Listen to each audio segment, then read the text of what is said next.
अस्सलामुअलैकुम, वेलकम है आप सभी का इस नई वीडियो में। तो आज का ये वीडियो उन सभी बच्चों के लिए बहुत ही ज़्यादा इंपॉर्टेंट रहने वाला है जिन बच्चों को इस साल जेके बोपी बीएससी नर्सिंग, बीएससी पैरामेडिकल और बीएससी टेक्नोलॉजी कोर्सेज का एंट्रेंस देना है। अभी आपके पास लगभग 1 से 1.5 महीने का टाइम बचा है। अब इसे 1 यानी कि लास्ट के ये जो 1 या 1.5 महीना है, इसमें क्या स्ट्रैटेजी आपको रहनी चाहिए, किन किन चीज़ों का आपको ध्यान रखना है, उसके बारे में आपके साथ हम बात करेंगे।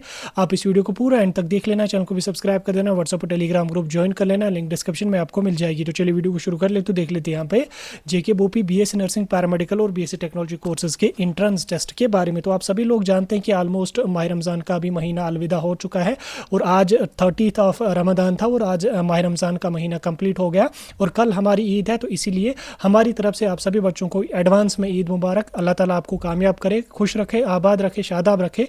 बहरहाल ईद भी होती रहेगी और रमज़ान भी अलविदा हो गया। अब हमारी पढ़ाई जो है वो स्किप नहीं होनी चाहिए। पढ़ाई पे भी हमें अपना ध्यान बराबर देना है। मैं जानता हूँ कि माह रमज़ान में जो वो पढ़ाई को भी कंटिन्यू करके चलना थोड़ा सा मुश्किल हो ही जाता है। हालांकि टाइम भी काफ़ी ज़्यादा मिलता है, इस बीच खाने पीने का टाइम बच जाता है, लेकिन तो भी 1 बजे के बाद बहुत ज़्यादा भूख होती थी तो पढ़ने में काफ़ी ज़्यादा मुश्किल हो जाती थी। अब बहरहाल अलविदा हो चुका है। अल्लाह ताला हमारी और आपकी इबादत कबूल करे। बहरहाल अब देखो, अगर मैं बात करूँ पहले तो रजिस्ट्रेशन की हम बात करेंगे। रजिस्ट्रेशन आपकी आने वाले कुछ दिनों में यहाँ पे स्टार्ट हो जाएगी। आज फ्राइडे था, कल सैटरडे, परसों संडे ऑफ रहेगा। मंडे के बाद जो हफ्ता स्टार्ट हो जाएगा उसमें ऑलमोस्ट मुझे लगता है मैक्सिमम चांसेस हैं कि आपके एप्लीकेशन फॉर्म्स रिलीज हो जाएंगे। बहरहाल एप्लीकेशन फॉर्म्स तो कुछ ही दिन के बाद आ ही जाएंगे, 10 से 12 दिन तक आपका रजिस्ट्रेशन का प्रोसेस चलेगा। उसके बाद अगर हम अंदाजे से, अगर हम एक्सपेक्टेड बात करें तो आपका एग्ज़ाम जो होगा वो लगभग अप्रैल के महीने में ही हो जाएगा, क्योंकि फिर मई का महीना आ जाएगा, उसमें मई के पहले वीक में नीट का एग्ज़ाम होगा। फिर उसके बाद 10 के 12 मई से जो है वो फिर CUET का एग्ज़ाम स्टार्ट हो रहा, तो उस बीच लगभग वो 31 ऑफ मई तक चलेगा CUET का एग्ज़ाम।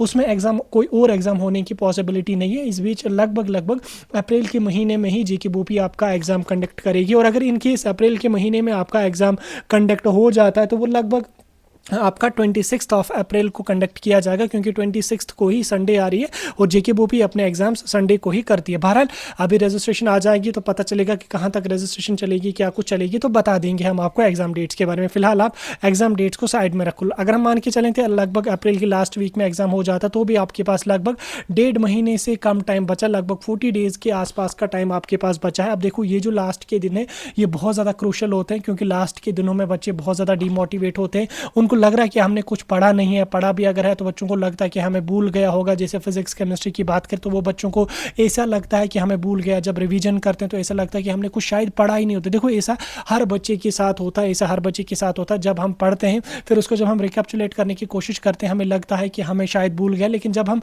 MCQs की प्रैक्टिस करते हैं जब हम पेपर में बैठते हैं तो हमें वो चीज़ें ऑटोमेटिकली पूरी की पूरी रिवाइज हो जाती है। और सबसे इंपॉर्टेंट इसमें MCQs की प्रैक्टिस है। MCQs की प्रैक्टिस में आपको रिवीजन चीज़ें चीज़ें जो है वो रिवाइज हो जाएंगी। अब देखो, ये जो लास्ट के दिन बचे हैं इसमें MCQs की जो प्रैक्टिस है उस पर ज़्यादा से ज़्यादा ध्यान दे देना। थ्योरी पढ़ना इंपॉर्टेंट है, थ्योरी से आपके कंसेप्ट्स क्लियर हो जाते हैं, लेकिन MCQs की प्रैक्टिस करना बहुत ज़्यादा इंपॉर्टेंट है, क्योंकि MCQs की प्रैक्टिस से आपको चीज़ें रिकैप्चुलेट हो जाती हैं और उसके अलावा आपको पता भी चल जाता है कि किस चैप्टर से कौन कौन से क्वेश्चन इंपॉर्टेंट है, किस किस टाइप के क्वेश्चन बन सकते हैं।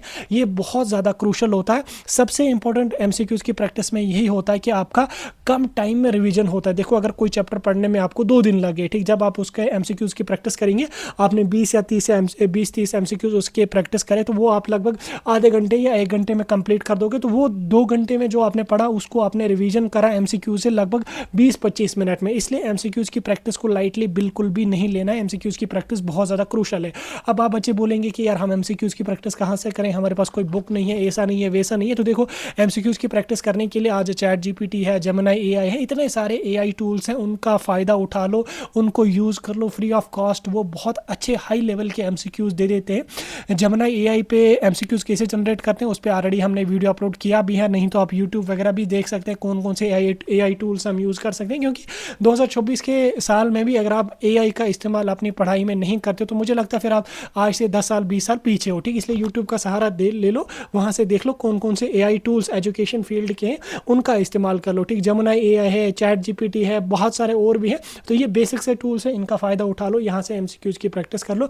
उसके अलावा बायोलॉजी से कोई भी यूनिट आपको छोड़ना नहीं है, बायोलॉजी पूरा का पूरा आपको कवर करना है, क्योंकि बायोलॉजी की जो 60 मार्क्स हैं वो आपके स्कोर को बहुत ज़्यादा बूस्ट दे देंगे।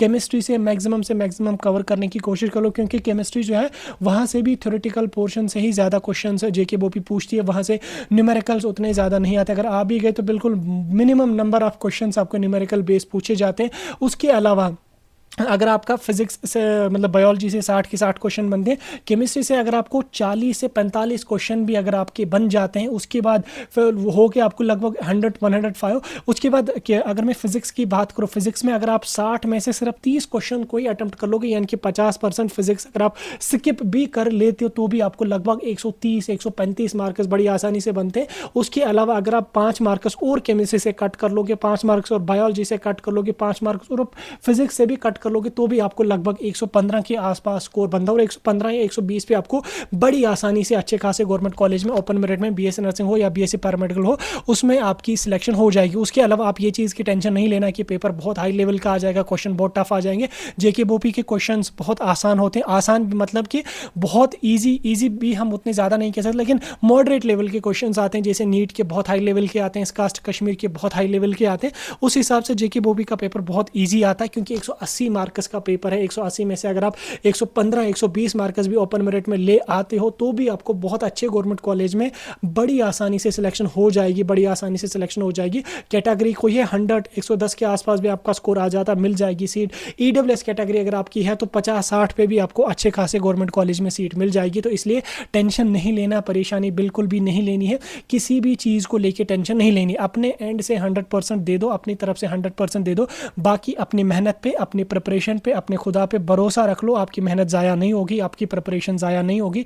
अभी ये थोड़ा सा क्रूशल टाइम होता है, इसमें बच्चा डिमोटिवेट होता है, इसमें बहुत सारी चीज़ें इंसान को फेस करनी पड़ती है। ये हर किसी एस्पिरेंट को फेस करना पड़ता है। कल को जब आप सीट निकालोगे, कल को जब आपकी अच्छे खासे गवर्नमेंट कॉलेज में एडमिशन हो जाएगी, तो ये सारी चीज़ें ऑटोमेटिकली ख़त्म हो जाएंगी। फिर इंशाल्लाह जब आप अच्छे गवर्नमेंट कॉलेज में जाओगे, कल को आप नॉर्सेट के लिए तैयारी कर लोगे, एम्स सीआरई या आरआरबी के किसी बड़ी एग्जाम के लिए अप्लाई करो, तैयारी कर लोगे, तो आपका बहुत अच्छा उसमें बूस्ट मिलेगा। आपने अगर अच्छे कॉलेज से जो है अपनी ग्रेजुएशन करी होगी, अपनी नर्सिंग अपना कोई भी कोर्स करा होगा, तो आपको बहुत अच्छा बूस्ट उसमें मिलेगा और बहुत अच्छा मोटिवेशन भी आपको फील होगा और बहुत अच्छा मोटिवेशन भी आपको यहाँ पे मिलेगा। बाकी टेंशन नहीं लेनी है, परेशानी नहीं लेनी है। याद रखना, अपनी पढ़ाई पे, अपनी प्रिपरेशन पे भरोसा रखो, अपनी मेहनत पे भरोसा रखो। बाकी कोई इसमें कोई उतना बड़ा मुश्किल काम नहीं होता। ठीक, ये महीना बहुत इंपॉर्टेंट है।